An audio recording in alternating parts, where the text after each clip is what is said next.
اپنا آج کا سبق شروع کرتے ہیں۔ اعوذ باللہ من الشیطان الرجیم، بسم اللہ الرحمن الرحیم۔ ولا جناح عليكم فيما عرضتم به من خطبة النساء أو أكننتم في أنفسكم علم الله أنكم ستذكرونهن ولكن لا تواعدوهن سرا إلا أن تقولوا قولا معروفا ولا تعزموا عقدة النكاح حتى يبلغ الكتاب أجله واعلموا أن الله يعلم ما في أنفسكم فاحذروه واعلموا أن الله غفور حليم۔ ولا اور نہیں ہے، جناح کوئی گناہ، علیکم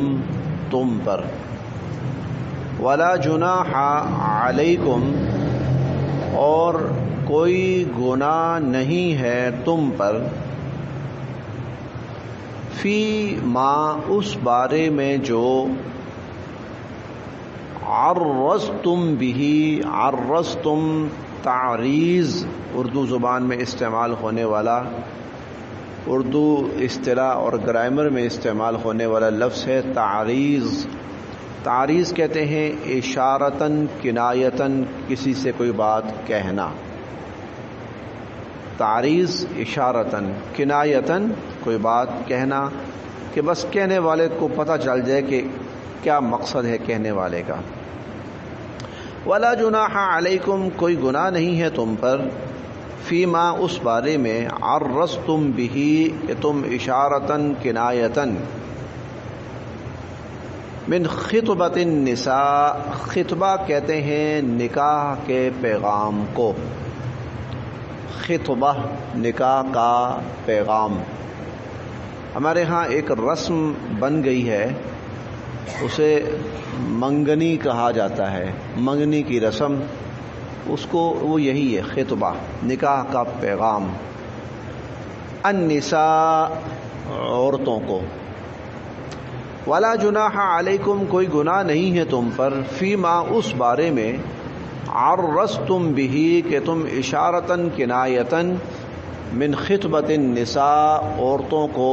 کوئی نکاح کا پیغام بھیجو، یا نکاح کی اشارتاً کنایتاً کوئی بات کرو، او یا اکننتم تم اس کو مخفی رکھو، پوشیدہ رکھو، فی انفسکم اپنے دلوں میں،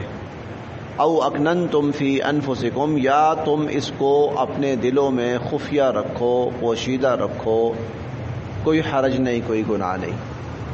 پچھلی آیت میں جس عورت کا خاوند فوت ہو چکا اس کی طلاق بیان ہوئی، اور اس سے پچھلی آیات میں جس عورت کو طلاق ہو چکی ہے اس کے احکام بیان ہوئے، مطلقہ اور بیوہ ان کی عدت کے احکام بیان ہوئے۔ اب یہاں جو اللہ پاک جو بات ارشاد فرما رہے ہیں وہ یہ کہ جب تک کوئی عورت عدت میں ہے، چاہے وہ بیوہ ہو چاہے وہ مطلقہ ہو، تب تک صراحتاً اس کو پیغام نکاح نہیں بھجوایا جا سکتا جب تک وہ عدت کی حالت میں ہے۔ اگر کوئی شخص کسی خاتون سے نکاح کا ارادہ کرتا بھی ہے تو اس کے لیے یہ جائز نہیں ہے کہ اس کو پیغام نکاح بھیجے یا اس سے نکاح کرے۔ ہاں، کسی اچھے پیرائے میں اپنی خواہش اس تک پہنچائی جا سکتی ہے، یعنی اس طرح کہ بھائی جیسے کسی خاتون کے ذریعے، گھر کی خواتین کے ذریعے، کسی ذریعے سے اس کے سامنے ایسا ذکر ہو جائے کہ بھائی ہمارا بھائی ہے تو ہم تو اس کے لیے کوئی رشتہ تلاش کر رہے ہیں، کوئی اچھا مناسب کوئی رشتہ ہو جائے، بے شک کسی خاتون کو طلاق بھی ہو چکی ہو تب بھی ہمیں کوئی حرج نہیں، یعنی اس لہجے میں تو بات ہو جائے، لیکن صراحتاً کہ ہم اس کے نکاح کا پیغام آپ کے لیے لائے ہیں یا اس کا رشتہ آپ کے لیے لائے ہیں، عدت کے دوران ایسی بات جائز نہیں ہے۔ ولا جناح علیکم، کوئی گناہ نہیں ہے تم پر، فیما عرضتم بہ، کہ اگر اشارتاً کنایتاً من خطبۃ النساء، تم عورتوں کو اگر کوئی پیغام نکاح بھیجو، اشارتاً کنایتاً تعریض، او یا اکننتم، اگر تم اپنے دل میں بھی مخفی رکھتے ہو، فی انفسکم، اپنے دلوں میں، تب بھی کوئی گناہ نہیں ہے۔ یعنی اگر کسی شخص کی یہ خواہش ہے کہ جب اس خاتون کی عدت پوری ہو جائے گی تو میں اس کو پیغام نکاح بھیجوں گا اور میں اس سے شادی کروں گا، اگر دل میں کوئی ایسی بات ہے تو اللہ فرماتے ہیں اس پر بھی کوئی گناہ نہیں، ایک جائز چیز ہے، ایک حلال چیز ہے کہ وہ نکاح چاہتا ہے اور ایک ازدواجی تعلق جو ہے، رشتہ جو ہے وہ قائم، تو کوئی حرج نہیں۔ عالمہ، جانتے ہیں، اللہ عالم، اللہ جانتے ہیں، انکم، کہ بے شک تم، ستذکرونہن، ان کا خیال تمہارے دل میں رہے گا، اللہ جانتے ہیں کہ تم ان کو اپنے دلوں میں یاد رکھو گے، اللہ جانتے ہیں کہ تمہارے دلوں میں ان کا خیال رہے گا، تو اللہ پاک تمہیں یہ بات بتا رہے ہیں، اللہ کو پتہ ہے، اور اللہ یہ بھی بتا رہے ہیں اس پر کوئی گناہ نہیں، اس پر فطری چیز ہے، ایک فطری چیز ہے، ایک شخص نکاح کی خواہش رکھتا ہے اور اسے کوئی مناسب رشتہ نظر آتا ہے اور وہ فی الوقت اس رشتے کا اظہار نہیں کرتا، لیکن دل میں ہے کہ میں اس سے ذکر کروں گا، اللہ جانتے ہیں کہ تم ان سے ذکر کرو گے، تو ایسی صورت میں کوئی بات دل میں اگر ہے تو اللہ فرماتے ہیں اس پر کوئی گناہ نہیں ہے۔ بندہ گلٹ فیل کرتا رہے، پتہ نہیں میں گناہ گار ہو رہا ہوں، اللہ فرماتے ہیں کوئی گناہ نہیں، فطری چیز ہے۔ ولیکن، اور لیکن، لا، نہ، تواعدو، کوئی وعدہ لے لینا، ہن، ان سے، سرًا، خفیہ طور پر، ولیکن لا تواعدوہن سرًا، لیکن ان سے کوئی خفیہ کوئی وعدہ وعید نہ لے لینا کہ میرے سوا تم نے کسی سے نکاح نہیں کرنا، نہ، ولیکن لا تواعدوہن سرًا، کوئی خفیہ طور پر چھپ چھپا کے کوئی وعدہ وعید ان سے نہ کر لینا، الا، سوائے اس کے، ان تقولوا، کہ تم کہو، قولا معروفا، کوئی معقول بات، کوئی بھلی بات، کوئی شرافت کے دائرے میں رہتی ہوئی کوئی بات، کوئی حیا اور پردے کے دائرے میں رہتے ہوئے تم کوئی بات ان تک پہنچا دو، اس میں تو کوئی حرج نہیں، لیکن ان سے کسی قسم کا کوئی وعدہ نہ لو، ولا، اور نہ ہی، تعزموا، تم ارادہ کرو، عقدۃ النکاح، عقد نکاح کا، اور نہ ہی تم عقد نکاح کا ارادہ کرو، حتیٰ، جب تک کہ، یبلغا، پہنچ نہیں جاتی، الکتاب، عدت، اجلہ، اپنے مقررہ وقت تک، حتیٰ یبلغ الکتاب اجلہ، جب تک کہ وہ عدت پوری نہیں ہو جاتی اس وقت تک نکاح کا ارادہ نہیں کرنا، یعنی نکاح کرنا جائز نہیں ہے۔ وَاعْلَمُوا، اور جان رکھو، ان اللہ، کہ بے شک اللہ تعالی، یعلم، جانتے ہیں، ما، جو کچھ، فی انفسکم، تمہارے دلوں میں ہوگا، جان رکھو کہ اللہ جانتے ہیں جو کچھ تمہارے دلوں میں ہوگا، فاحذروہ، اللہ سے ڈرتے رہو، فاحذروہ، تم اللہ سے ڈرتے رہو، واعلموا، اور جان رکھو، ان اللہ، کہ بے شک اللہ تعالی، غفور، بخشنے والے ہیں، حلیم، متحمل مزاج ہیں۔ وَاعْلَمُوا، اور جان رکھو، ان اللہ، کہ بے شک اللہ تعالی، غفور، بخشنے والے ہیں، حلیم، متحمل مزاج ہیں۔ تو مختصر جو خلاصہ نکلا آیت کا وہ یہ ہے کہ اگر کوئی عورت وہ عدت میں ہے، چاہے وہ بیوہ ہے اور چاہے وہ مطلقہ ہے، اس کو دوران عدت نہ تو نکاح کا پیغام بھجوایا جا سکتا ہے اور نہ ہی اس سے نکاح کیا جا سکتا ہے اور نہ ہی اس سے کسی قسم کا وعدہ وعید لیا جا سکتا ہے۔ ہاں کسی معقول طریقے سے ان تک، گھر والوں تک یا اس خاتون تک کوئی ایسا پیغام پہنچا دیا جائے کہ جس سے یہ اندازہ ہو کہ یہ لوگ خواہش رکھتے ہیں رشتے کی، چلو اس حد تک گنجائش ہے۔ اگر ایسا کوئی ارادہ دل میں ہے، اللہ کے ہاں قابل معافی ہے، اس پر کوئی جرم نہیں ہے، لیکن پیغام نکاح بھیجنا اس دوران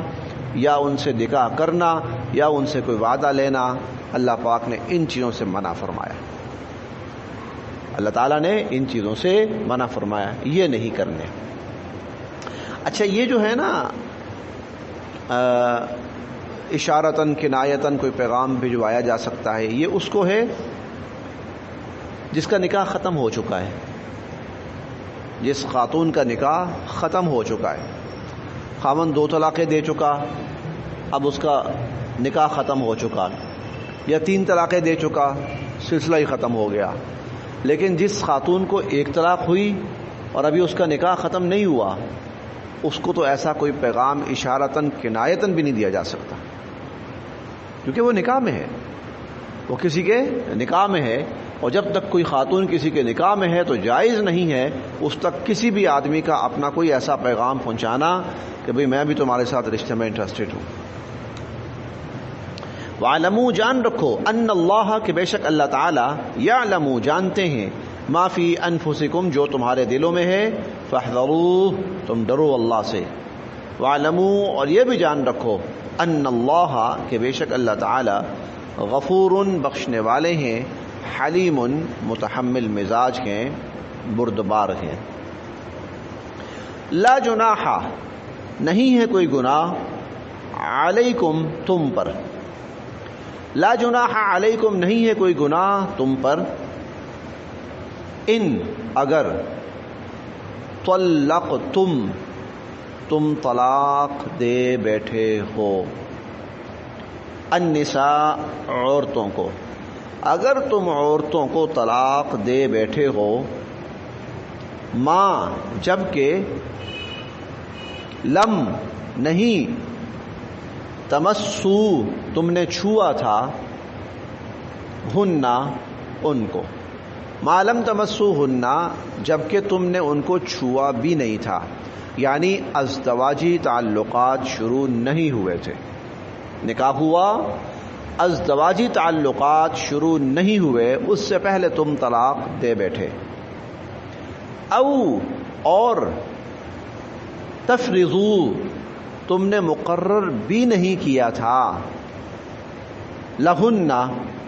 ان کے لیے، فریضہ، کوئی حق مہر، اور حق مہر بھی متعین نہیں ہوا تھا، حق مہر بھی متعین نہیں ہوا تھا، اور ازدواجی تعلق بھی شروع نہیں ہوا تھا، اور طلاق ہو گئی، طلاق ہو گئی۔ اب ایسی صورت میں اس عورت کا کوئی حق مہر نہیں ہے، اس عورت کا کوئی حق مہر نہیں ہے، اور خامند اس کو حق مہر نہیں دیتا تو اللہ پاک فرماتے ہیں کہ لا جناح علیکم، اس حق مہر کے نہ دینے پر تم پر کوئی گناہ نہیں۔ یہ ہم 22ویں پارے میں یہ بات اور وضاحت سے پڑھیں گے، 22ویں پارے میں ہم اور وضاحت سے پڑھیں گے۔ وہاں اللہ تعالیٰ فرماتے ہیں کہ وہ آیت ہے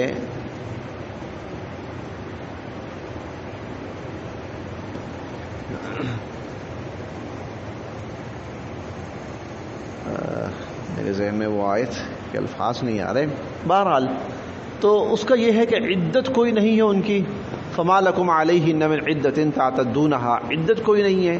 اور یہاں پر یہ ہے کہ اس کا حق مہر کوئی نہیں ہے۔ اگر حق مہر مقرر نہیں ہوا، ازدواجی تعلق شروع نہیں ہوئے، حق مہر مقرر نہیں ہوا، طلاق ہو گئی، اس عورت کا کوئی حق مہر نہیں ہے۔ البتہ ومتعوہن، کوئی تحفہ، تحائف، کچھ ساز و سامان ان کو دے دو، ومتعوہن، کچھ نہ کچھ ساز و سامان، کچھ نہ کچھ تحفہ تحائف ان کو دے دو، علی، پر، الموسع، صاحب حیثیت، صاحب وسعت، صاحب وسعت پر، قدرہ اس کی حیثیت کے مطابق، علی الموسع قدرہ صاحب حیثیت پر یہ جو تحفہ تحائف ہے کچھ ساز و سامان صاحب حیثیت پر اس کی حیثیت کے مطابق، وعلی المقتر اور تنگ دست پر قدرہ اس کی حیثیت کے مطابق، علی الموسع قدرہ صاحب حیثیت پر اس کی حیثیت کے مطابق، اور صاحب اور جو تنگ دست ہے اس پر اس کی حیثیت کے مطابق، متاعن اور یہ کچھ ساز و سامان ہونا چاہیے، بالمعروف معقول، کوئی معقول سامان ہونا چاہیے، کوئی معقول تحفہ تحائف ہونا چاہیے۔ یہاں صرف یہاں نہیں بلکہ بہت سی جگہوں پر حق مہر کے حوالے سے بھی اللہ پاک ایک بات ارشاد فرماتے ہیں، اور وہ یہ ہے کہ علی الموسع قدرہ وعلی المقتر قدرہ، صاحب حیثیت اپنی حیثیت کے مطابق اور تنگ دست اپنی حیثیت کے مطابق۔ حق مہر کے اندر بھی یہی ہے، حق مہر کے اندر بھی یہی ہے کہ صاحب حیثیت اپنی حیثیت کے مطابق اور تنگ دست اپنی حیثیت کے مطابق۔ لہذا اگر کوئی شخص اللہ پاک نے اس کو بہت نوازا ہے اور وہ 2 4 5 6 کروڑ روپیہ حق مہر میں دے دیتا ہے تو یہ بالکل ٹھیک ہے، کیونکہ اس کی حیثیت اتنی ہے وہ دے سکتا ہے۔ پیچھے ایک بڑا معروف نکاح ہوا، میں اس کا نام تو نہیں لیتا، شاید آپ پہچان جائیں، دونوں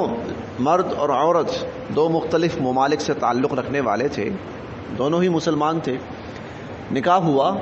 تو چونکہ حیثیت ٹھیک ٹھاک تھی، بلکہ 5 6 سال وہ غالباً ہو گئے، تو خامند نے اپنی بیوی کو غالباً کہ 1 کروڑ اور اس سے کچھ زیادہ حق مہر دیا، 1 کروڑ اور مزید کچھ اور بھی اوپر دیا، ٹھیک ہے۔ علی الموسع قدرہ، اس لیے کہ جب ایک بہت نادار آدمی نکاح کرتا ہے تو وہ بڑا مختصر سا سادہ سا انتظام کرتا ہے، اور جب ایک بہت صاحب حیثیت شخص نکاح کرتا ہے تو وہ بہت عالی شان پیمانے پہ کرتا ہے، اسے پڑتا ہے کہ میرے جو گیسٹ آئیں گے ان کا کوئی لیول ہے،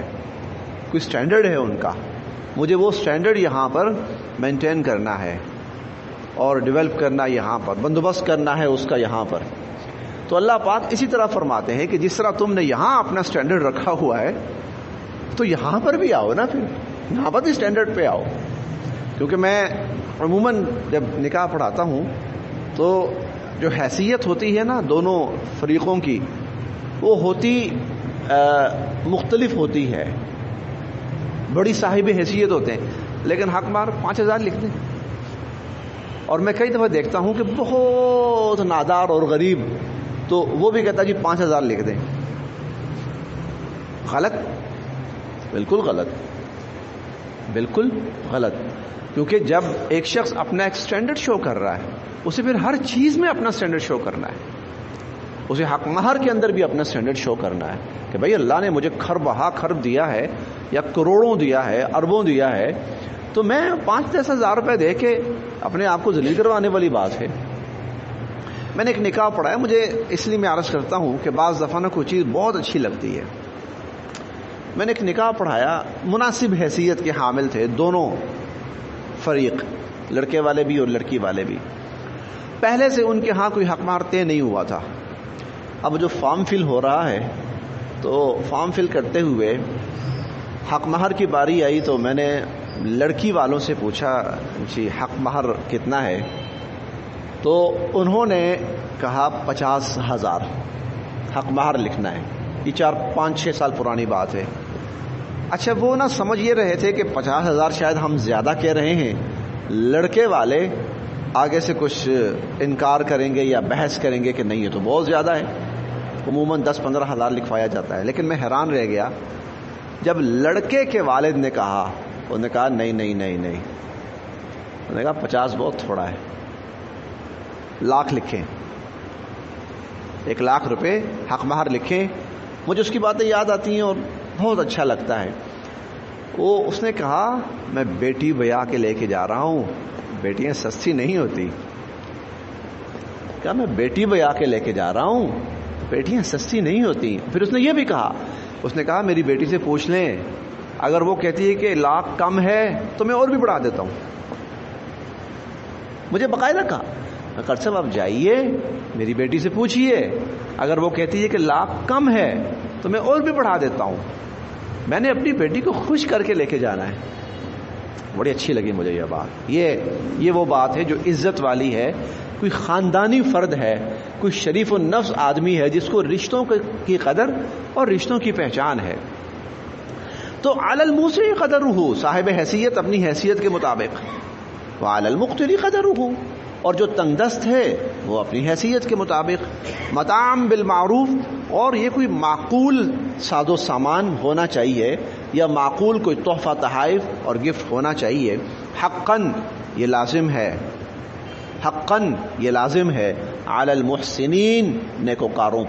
نیکوکاروں پر یہ بات لازم ہے کہ جب ایسی کوئی صورت آئے تو وہ خالی ہاتھ لڑکی کو واپس نہ جانے دیں، کچھ نہ کچھ دے کر اس کو واپس بھیجیں۔